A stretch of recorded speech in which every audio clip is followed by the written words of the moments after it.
السلام عليكم ورحمة الله وبركاته. كلانتي وعن وناكسن أرضي ملكستو الدنيا كجوكتان ومركلة يوم ذكرى عصب إن شاء الله تعالى وحينو بلا بدورنا ونشتوشي إن شاء الله تعالى وبلا بدورنا برشدة مادة كمبيوتر إن شاء الله تعالى وإحنا قادم دونا 10 كيلو وهري عوا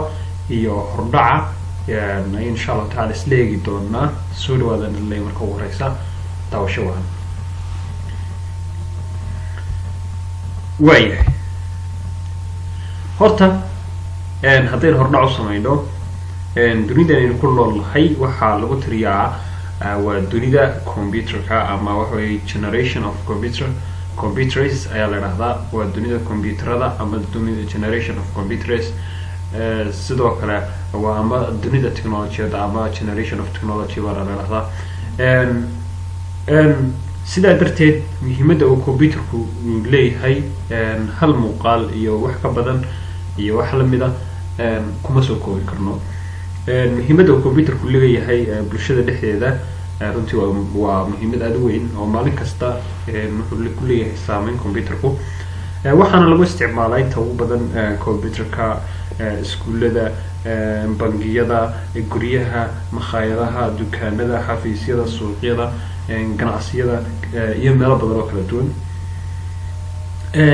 meel kastoo bulshada adigu aad kaga jirto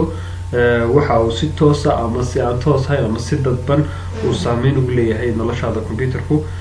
haddaad tahay macallin haddaad tahay arday haddaad tahay wariye haddaad tahay siyaasi haddaad tahay ganacsade iyo meel kastoo aad bulshada kaga jirto hal daqiiqo bal adigu aamus oo isweydii intee leeg ayuu computerku ku leeyahay noloshaada saameyn waxa xaqiiqa inaad heshay in uu si toosa iyo si aan toos ahayn uu computerku ugu leeyahay ama uu saameeyo noloshaada taasi waxayna tusaysaa muhiimadda uu computerku ku leeyahay bulshada dunida oo dhan meel kastoo dadku joogaan saameyn ayuu ku leeyahay computerku mar kasta marka laga reebo dadka reer guraaga haddaba waxaa muhiima inaynu marka ugu horeyso isla fahanno waa maxay computer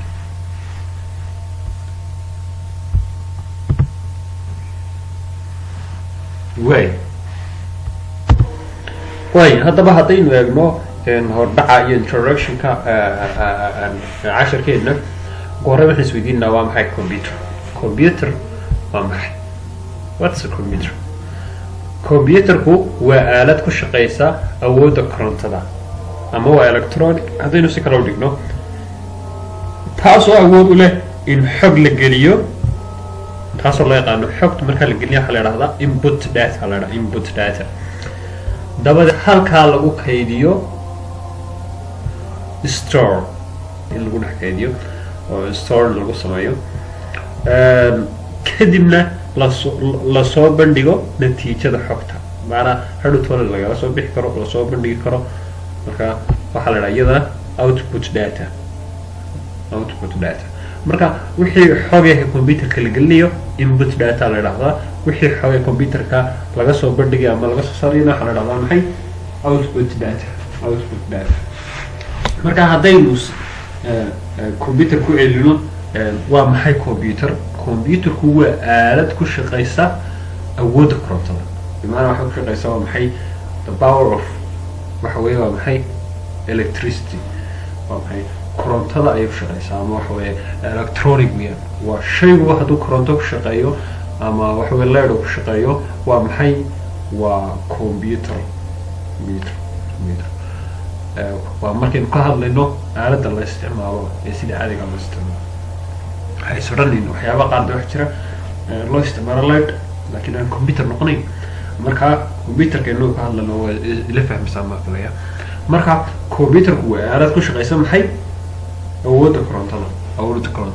oo electronic taasoo waa maxay awood u leh in xog la geliyo xogtaasoo loo yaqaano input data dabadeedna lagu kaydiyo oo store macnaheedu loo yaqaan afka qalaad kadibna waa maxay lasoo bandhiga natiijada oo la yidhaahdo iyadana waa maxay output data haddii aan hadda meel dhow waxa way ka soo qabanno waxa lagu yiri computerka waxaa la oran karaa waa aalad kasta oo dab ku shaqaysa isla markaana maamuli karta waxa loo yaqaan data oo ah xogo si gaara loo nidaamiyey ama si gaara loo habeeyey aaladaas oo leh xusuus laguna hagi karo maxay program intaa ila fahmo haddaynu soo dhaweyno waynu soo duuduubno waxa lagu meel yar u dhow haddaynu kasoo qabanaba computerka waxaa la odhan karaa aalad kasta oo dab ku shaqaysa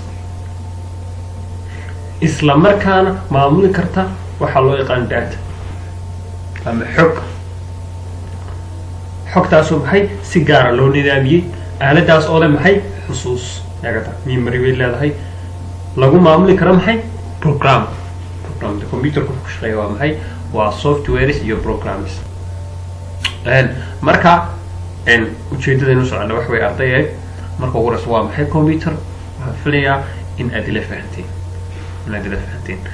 waayahay marka computer haddaynu tusaale soo qaadano dee computerka caadiga ah kan laptopka waa computer iPadku waa computer mobilekaagu waa computer waynu arki doonaa waxaynu ku qaadan doonaa markaynu marayno noocyada computerada ayaynu eegi doonaa insha allahu tacaala marka computer waxaa laga yaabaa in caqliga ku jirto keliya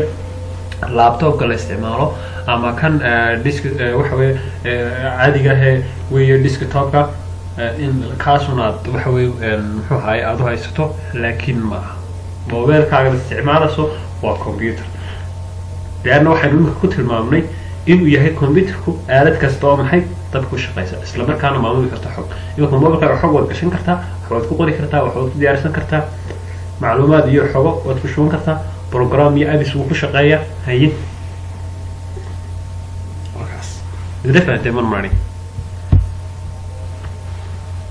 qodobkani wixii waxa weye taariikh yaroo kooban oo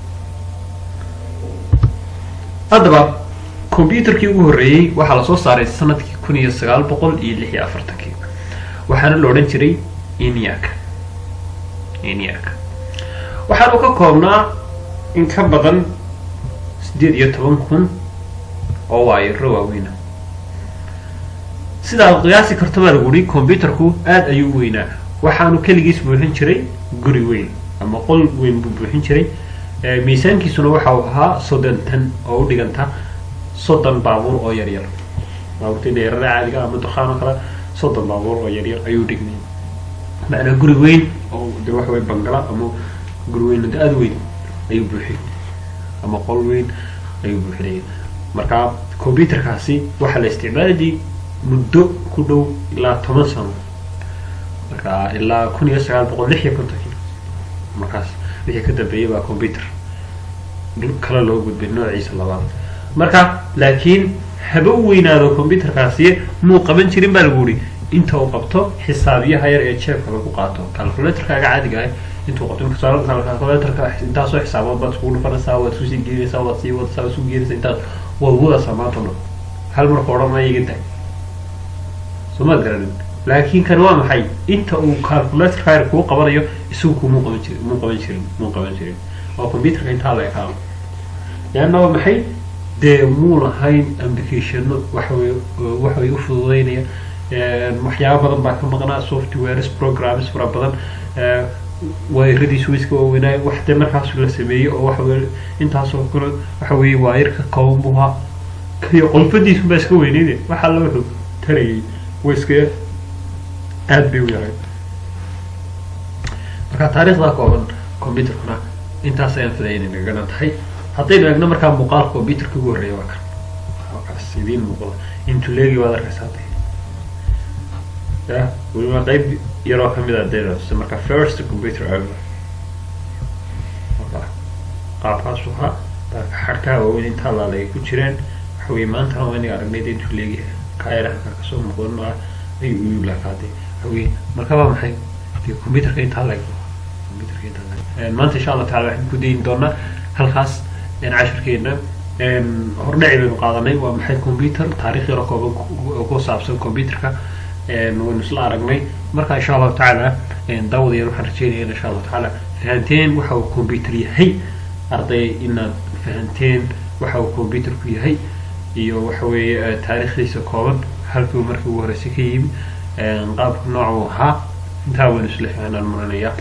intayn ku kulmi doonaa cashirkeena mid lamid ah waxaan kaga tegayaa assalaamu calaykum